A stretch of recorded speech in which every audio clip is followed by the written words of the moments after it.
And one of the ones I want to bring up is a film called Nanny.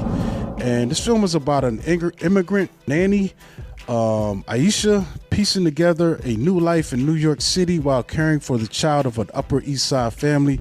She is forced to confront a concealed truth that threatens to shatter her precarious American dream. This film is kind of weird because it's kind of been billed as this horror thing, and I think it was more thriller and drama than anything. So if you're going to this thing looking for what you would consider a traditional horror, I think you might be a little bit let down with that. For the most part, I thought this thing was pretty interesting, pretty well acted, well directed. It looks good, but I think for me, where I will find kind of the horror and suspenseful stuff is with this woman's job. You know what I'm saying? She's pretty much an immigrant, and I think that gives you a weird look at just dynamics between humans.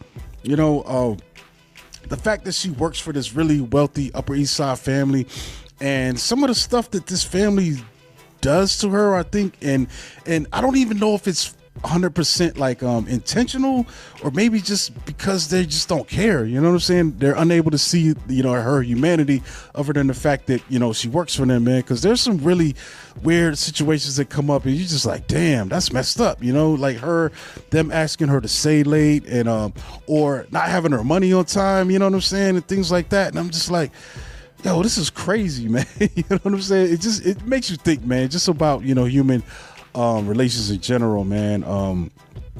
In that regard. But the horror stuff, man, it's sprinkled in there because there's an underlying thing that they're getting at in this film, and the way that's presented, it is presented in a horror like way. Like you'll catch. I don't want to give up too much of that, but there's just elements that come into it, just like maybe our character where it seems like they're dreaming or they see something. Yeah, it's kind of dealing with myth in a way because it's an assignee that's mentioned, and that's like a African god, Mm-hmm. He's kind of mentioned in it.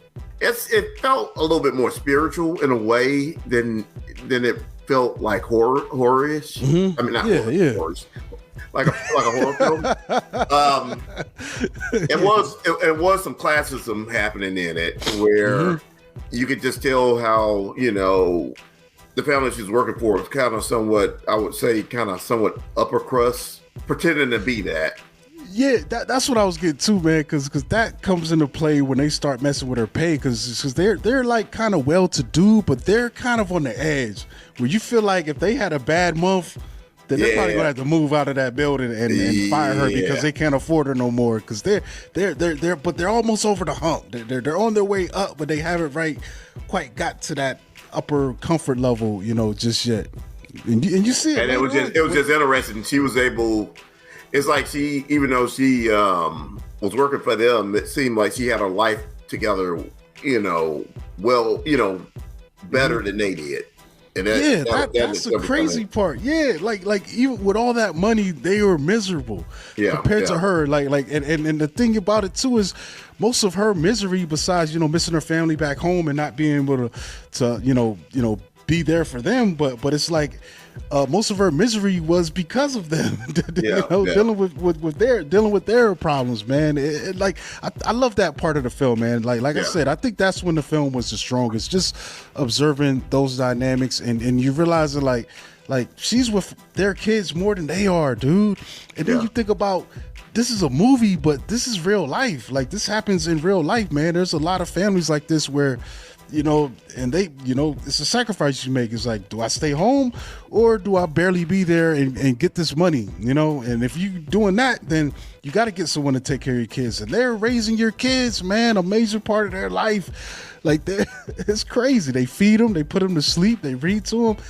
It's wild, dude. It's wild. It's wild. Yeah, to me, it was really interesting. Like, the interaction she was having with the daughter, it just seemed like she had a better relationship with her kid than the kid's parents did. Yeah, the kids like learning language from her, and yeah, man. Like I think that's where more happy to see her around than her actual mother. So yeah, That's what happens, man.